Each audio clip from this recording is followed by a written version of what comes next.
ওপৰত যোৱা জুনৰ প্ৰথম সপ্তাহতে মই এটা গম পাইছিলোঁ যে মোৰ এটা অভিযোগৰ ওপৰত এটা ভিত্তি কৰি এটা অনাস্থা প্ৰস্তাৱ আহিছে আৰু লগে গম পালোঁ যে সেইটো মুখ্যমন্ত্ৰী তদাৰকলৈও সেইটো গৈছে।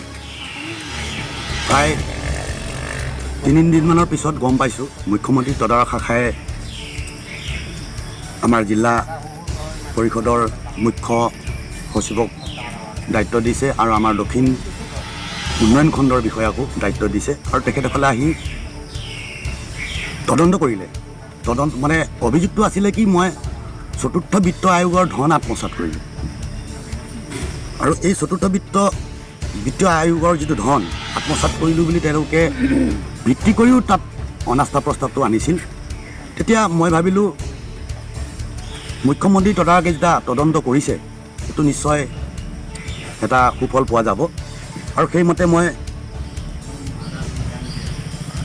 মানে ৰৈ আছিলোঁ আৰু তদন্তও কৰিলে। তদন্তত মই গম পালোঁ তেখেতসকলে মোৰ কোনো আত্মসাৎ কৰা যিটো অভিযোগ আনিছিল সেই অভিযোগটো সম্পূৰ্ণ মিছা, এটা মানে অসাংবিধানিক আৰু এটা অকমন্য মনোভাৱেৰে মোক এই অভিযোগটো আনিছে আৰু অনাস্থা প্ৰস্তাৱটো গৃহীত হৈছে বুলি তেখেতসকলে মোক জনাইছে। তাৰপিছত তথ্যখিনি আপোনাৰ কি আছে? তথ্য আপোনাৰ যিটো মোৰ চতুৰ্থ বিত্ত আয়োগৰ যিখিনি পইচা মই হেৰি কৰি দিছিলোঁ মানে সেইটো ট্ৰেন্সফাৰ বুলি কয়, মোৰ যিটো চহীৰ পৰা পইচাটো ওলাই যায় এখন কনষ্ট্ৰাকশ্যন সমিতিলৈ পাছ কৰি দিব লাগে আৰু সেই কনষ্ট্ৰাকশ্যন সমিতিখনৰ সভাপতিজন এখন গাঁৱৰ পৰা নিৰ্বাচন কৰা হয় আৰু তাত সচিবজন চৰকাৰীভাৱে তাত সচিবজন সচিবভাৱে থাকে আৰু এখন যুটীয়া একাউণ্ট খোলা হয় আৰু সেই যুটীয়া একাউণ্টখনলৈ মই মোৰ মূল একাউণ্টৰ পৰা ট্ৰেন্সফাৰ কৰি দিওঁ। তাত 3টা কিস্তিত ট্ৰেন্সফাৰ কৰিব লাগে 25%, 50% আৰু 25%।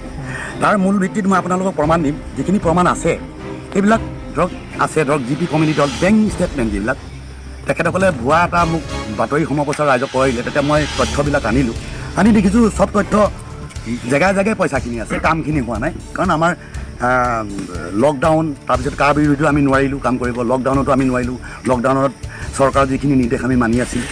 তো তেনেকৈ জিপি কমিউনিটি হল তাতো যিটো পইচা আছে সেই পইচাটো 3টা কিস্তিত আমি ট্ৰেন্সফাৰ কৰি দিছোঁ এটা চিয়'ৰ অৰ্ডাৰ মতে। আমিতো নিজে কৰিবলৈ নোৱাৰোঁ আৰু নিজে কৰিব নোৱাৰোঁ, ওপৰৰ নিৰ্দেশ পালেহে আমি এইখিনি কাম কৰিব পাৰোঁ আৰু ওপৰৰ নিৰ্দেশ কৰিলে মানে জেগাত হৈছিলে কমিউনিটি হলটো? এইটো কমিউনিটি হলটো আপোনাৰ জিপি কমিউনিটি হল আমাৰ যিটো জিপি পঞ্চায়তৰ কাৰ্যালয়টো আমাৰ একেবাৰে জৰাজীৰ্ণ অৱস্থা। পটককৈ ঢেৰ পইচা নাপাওঁ, গতিকে প্ৰথম পৰ্যায়ত আমি 9 লাখ কিমান টকা হেৰি কৰিছিলোঁ। তথ্যটো এয়া চাওক, ইয়াত মই দেখুৱাইছোঁ আপোনালোকক, ওচৰৰ চাপাবলৈ ক'ম কেমেৰাটো। এইবিলাক তথ্য জিপি কমিউনিটি হল, সেইটো পইচা মই ট্ৰেন্সফাৰ কৰিহে দিলোঁ। ট্ৰেন্সফাৰ কৰি দিয়াৰ পিছত ইয়াৰ মোৰ কোনো দায়িত্ব নাথাকে আৰু কিন্তু মই দায়িত্ব এটাই থাকিব লাগে, মই তেওঁলোকক এই পইচাটো সৎ ব্যৱহাৰ কৰিছেনে। এতিয়ালৈকে কামখিনি হোৱা নাই আৰু ইয়াৰ সম্পূৰ্ণ দায়িত্ব থাকে পঞ্চায়তৰ সচিবজনৰ আৰু যিজন কনষ্ট্ৰাকশ্যনৰ সভাপতি থাকে। গতিকে মোৰ কৰ্তৃত্বত তেখেতসকলৰ কামখিনি সুচাৰুৰূপে পালন কৰিছে নাই মই তাক চাব লাগে, দৃষ্টি দিব লাগে, সেইখিনি মোৰ কৰ্তব্য হয়। কিন্তু এচাম মানুহে যিখিনি ভুৱা প্ৰচাৰ চলাইছে সেইখিনি মই অত্যন্ত দুখী, আমাৰ ৰাইজো দুখী হৈছে। তেনেকৈ আমাৰ গোটেইখিনি আছে তথ্য, আপোনালোকে মুখ্যমন্ত্ৰী তদন্তত তেখেতসকলে চব পাইছেই আৰু মই বিশেষ দেখুৱাব বিচৰা নাই, চৰকাৰৰ হাতত এইবিলাক তথ্য আছে। গতিকে মই আজি বহুদিনৰ মূৰত ভাবি পেলাই চালোঁ যে মই এটা লাইভ দিব লাগে আৰু মই স্পষ্টীকৰণ এটা দিব লাগে। প্ৰকৃততে যদি মই দুখী তেতিয়াহ'লে মই আজি মুকলি আকাশত কিয় আছোঁ? মোকতো জেললৈ পঠিয়াব লাগিছে, এতিয়ালৈকে জেললৈ পঠিওৱা নাই। এটা আটাইতকৈ দুখনীয় কথা, এই যিটো তথ্য ওপৰত ভিত্তি কৰি যিটো মই অনাস্থা আনিছিলোঁ সেইটো চৰকাৰীভাৱে জানে। যেতিয়া মই কথাটো গম পালোঁ মই আমাৰ সচিবকো জনাইছিলোঁ যে আমাৰ উন্নয়ন খণ্ডৰ বিষয়া ভিডিঅ' ছাৰক জনাই পেলাই PRA মেম্বাৰসকলক আনি পেলাই এই কথাটো স্পষ্টীকৰণ দি দিয়ক আৰু বেংক ষ্টেটমেণ্টখিনি আনি পেলাই দি দিয়ক। কিন্তু মই তেওঁলোকৰ ওপৰতে আশা কৰিলোঁ আৰু মই ৱাৰ্ড মেম্বাৰসকলক জনাইছোঁ। জনাৰ পাছত তেখেতসকলে প্ৰথমতে নাজানিছিল, তেখেতসকলে একোৱেই নাজানে প্ৰকৃততে, এইখিনি নতুন তেখেতসকল। আৰু মই ভাৰতীয় জনতা পাৰ্টি হৈ পেলাই মই ৰাইজৰ এজন প্ৰতিনিধি আৰু মোৰ 7জন সতীৰ্থ আছিল আমাৰ ভাৰতীয় জনতা পাৰ্টীৰ সতীৰ্থ ৱাৰ্ড মেম্বাৰ। গতিকে সকলো নতুন, ময়ো নতুন। গতিকে যিখিনি কাম কৰিছোঁ আমি পঞ্চায়তী আইন, সংশোধিত আইনখনৰ ভিতৰত থাকি পেলাইহে আমি কাম কৰিছোঁ আৰু চৰকাৰখনক আমি সন্মান জনাইছোঁ, যিখন চৰকাৰে আজি ৰাইজক উপকৃত কৰিব পৰা ব্যৱস্থা গ্ৰহণ কৰিছে। আমি ৰাইজৰ মাজত দিনে ৰাতি এক কৰি পেলাই প্ৰচাৰ চলাইছোঁ। কিন্তু আজি দেখিছোঁ এচাম মানুহে এই কৌশলগত এটা ৰাজনীতিক চলাইছে, যিটো ৰাজনীতিয়ে আমাক ৰাইজক মাধমাৰ দিছে।